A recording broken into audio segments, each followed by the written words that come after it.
est jaloux de sa souveraineté, mais en fait, je dis que la seule présence de Obasanjo, quelle que soit par ailleurs la formule, quels que soient les termes diplomatiques employés, est un camouflet pour le président Wade, ça il faut le dire très clairement. Donc là, il n'y a pas d'ambiguïté à ce sujet. Il reste juste à voir la formule que Obasanjo va adopter en rencontrant ici et là les opposants, ou s'il se fera recevoir par le président Wade, ou s'il se fera éconduire. Tout reste à vérifier. On a déjà vu le président Wade danser vertement la représentante de la première puissance mondiale, donc Marcia Bernica. Donc on sait qu'Abdoulaye Wade n'est pas quelqu'un qui se laisse facilement dicter sa conduite. On verra bien la suite du match et le feuilleton. Est-ce que Wade va pour une fois écouter un de ses anciens pères qui n'est pas n'importe qui, on l'a dit une fois de plus, c'est quand même Olusegun Obasanjo, qui représente la CEDEAO, qui est ancien président du Nigeria, première puissance ouest-africaine. On va attendre la suite des événements pour voir officiellement comment Wade va réagir. Et un autre paramètre ou bien un autre indicateur sera la sortie des soutiens du président Wade par rapport à cette venue de Obasanjo. Et la suite de cette édition spéciale, c'est ce questionnement. Les leaders du M23, les leaders de l'opposition, sont-ils finalement devenus des cibles face justement à ces forces de police? Baraba, nous avons vécu la scène avec le leader Ibrahim Fall. Nous avons vu il y a quelques instants cette scène avec justement un des leaders du M23, Cheikh Bamba Dièye. Oui, il faut le dire très clairement, les scènes violentes, extrêmement violentes et parfois dégradantes, des scènes d'humiliation, des scènes de brutalité avec un usage disproportionné de la force commencent à se multiplier. Et jusque-là, on n'a pas encore vu la hiérarchie policière et le premier responsable, le ministre de l'Intérieur, mettre le holà. On aimerait savoir si ce sont des ordres qui ont été expressément donnés de casser du manifestant par tous les moyens, ou bien est-ce que dans la chaîne de commandement, ce sont les policiers qui sont chargés du maintien de l'ordre qui outrepassent leurs droits. Ce qu'il y a lieu de voir, c'est que de plus en plus, on assiste à des communiqués de la part d'organisations de défense de droits de l'homme qui tendent à décrier le comportement des forces de l'ordre sur le terrain. On est dans quelque chose de totalement inhabituel, parce que sous le régime socialiste, il n'y avait pas moins de répression, mais maintenant, la répression, elle est filmée, les gens la vivent presque en direct. Ce qui est étonnant, c'est que les gens, même en présence des caméras, ils vont quand même font des tirs tendus sur des manifestants désarmés. Jusqu'où ça va continuer? Si on se réfère à la culture de l'impunité qui a toujours caractérisé la répression des manifestations au Sénégal, peut-être qu'il ne se passera rien, mais est-ce que la démocratie sénégalaise, est-ce que l'image du Sénégal peut continuer à être écornée de la sorte? Je me pose des interrogations face à cela. Édition spéciale, vous regardez la TFM, dans un instant la suite.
Cette édition spéciale qui est consacrée à ces manifestations pour le retrait de la candidature de Maître Abdoulaye Wade à la présidentielle de dimanche prochain. Alors on connaît un peu l'origine de ces contestations, c'est donc la validation par le Conseil constitutionnel de la candidature de Maître Abdoulaye Wade, mais pour ce qui est justement de la persistance de ces événements, chacun essaie d'apporter des éléments de réponse de part et d'autre. Et pour ce qui est justement de la présence de la République, le porte-parole Serigne Mbacké Ndiaye parle d'infiltration. Il a donné une conférence de presse ce matin, juste après celle d'hier. Écoutez. Ce qui concerne Tivaouane, les populations, de manière générale, étaient sorties massivement pour condamner ce qui s'était passé.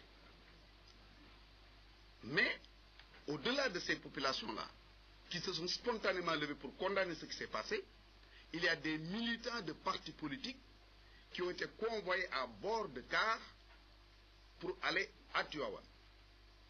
En rajouter, comme on dit, jeter de l'huile sur le feu. C'est la raison pour laquelle, quand le marabout a parlé au nom du calife, en demandant à tout le monde de se retirer, tous les talibés tidjanes, qui n'étaient là-bas que pour manifester contre cette situation-là, se sont retirés et sont rentrés chez eux. Maintenant, d'autres qui sont restés n'étaient pas venus pour des raisons religieuses ou confrériques, mais étaient venus pour des raisons politiques. Avant de poursuivre les propos recueillis lors de cette conférence de presse, nous retrouvons en ligne Papis Diao qui a une information de dernière minute à nous communiquer. Papis Diao pas encore en ligne. D'ici là, je vous le disais, donc Serigne Mbacké Ndiaye, porte-parole de la présidence, des éléments de réponse sur cette situation qui prévaut actuellement au Sénégal. Il précise, le porte-parole du président de la République, qu'il n'a jamais été question d'interdiction de ces manifestations, mais plutôt d'interdiction de manifester dans certaines zones. Et l'explication de cet interdit, c'est justement la sensibilité du centre-ville en question. Écoutez, des propos recueillis par Fatou Bintou Konté. Celui qui organise la manifestation en informe l'autorité. C'est juste une déclaration de réunion qu'il faut faire. Et dans la déclaration de réunion, vous devez donner le nom de 3 déclarants.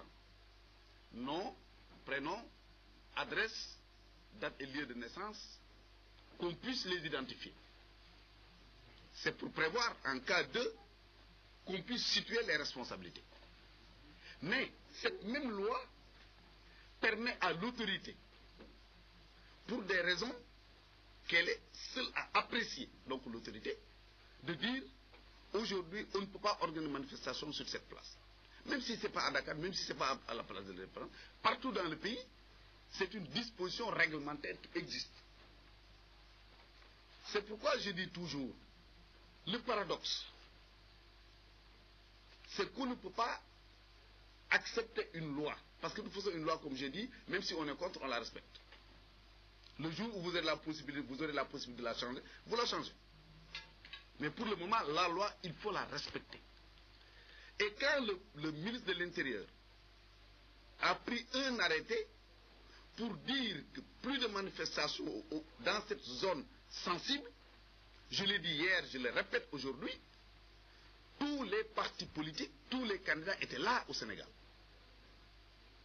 Et là aussi, il faut le comprendre, la loi permet à tous les partis, et même aux citoyens ordinaires, de s'attaquer à un arrêté du préfet, à un arrêté du ministre, à un décret, ou même à une loi qui a été votée par l'Assemblée nationale. C'est arrivé à plusieurs reprises. Hier, je l'ai rappelé. Donc, si les hommes politiques ne sont pas d'accord sur cette interdiction du ministre de l'Intérieur, qui dit que ça c'est une zone sensible pour les raisons que j'ai évoquées, j'ai revenu tout à l'heure, ils avaient toute la latitude de s'adresser aux tribunaux pour dire nous attaquons cette loi, qui ne dit rien consent. Idriss Seck a répondu, bon, je pense que Je vous ai dit ce que j'en pensais. S'il n'était pas concerné, il n'avait pas à répondre. C'est aussi simple que ça. Et peut-être il y a une question que beaucoup de gens, que les Sénégalais devraient se poser. Pourquoi depuis le début de la campagne électorale, Idriss Seck n'est pas sorti de Dakar? Il faut se poser ces questions-là. Pourquoi depuis le début de la campagne électorale, il est resté là, à Dakar? Il ne bat même pas campagne. Et il prétend gagner par les urnes. Non. Ce n'est pas possible. Il y a anguille sous roche. Mais encore une fois, comme je l'ai dit, qui se sent morve se mouche. Des précisions du porte-parole de la présidence de la République, un avertissement du M23. Les leaders du mouvement du M23, regroupant des partis de l'opposition et de la société civile, ces leaders tiennent Wade pour responsable de tout ce qui arrive et qui risque d'arriver au Sénégal s'il ne retire pas sa candidature. Ces leaders, devant la presse sénégalaise et internationale, appellent également l'Union africaine et la communauté internationale de manière générale à intervenir pour que Maître Abdoulaye Wade revienne sur cette position. Écoutez le porte-parole du jour.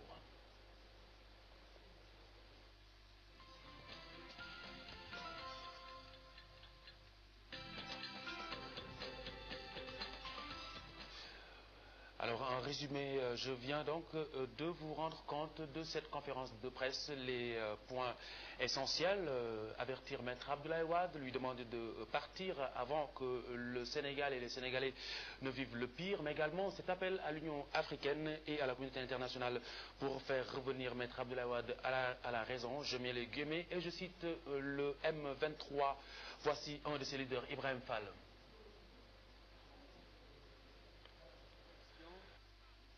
Ne peut pas se tenir dans des conditions normales au vu de la situation. C'est une vérité d'évidence. La situation est quasi insurrectionnelle. L'insécurité est généralisée et les conditions ne sont pas réunies. Dans ces conditions-là, je crois que si on veut sauvegarder la paix, il faut nécessairement un report du scrutin. Ibrahim Fall, leader de Taxawu Thème, candidat à la présidentielle, également membre du M23. Une autre rencontre avec la presse, celle de Sidi Lamine Niasse, le président directeur général du groupe Walfadjri.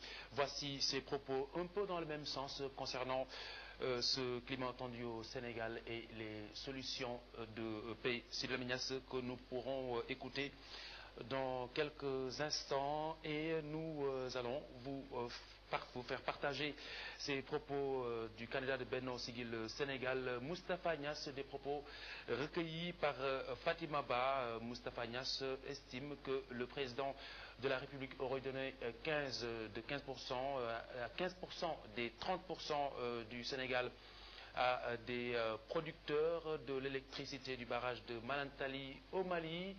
Voici ces propositions, ces révélations de Moustapha Niasse que je vous propose d'écouter. Du compte d'exploitation au Sénégal sont consacrés. 33% compte d'exploitation Sénégal courant bi dañ ko jagleel courant bi dafa cher même sax entreprise yi daanaka ñoom sawartuñu président Wade dafa jël 30% yi ñu amoon yi nga xam ne day jóge ci barrage Manantali bu Mali dafa jël 15% yi jox ko waa Mali.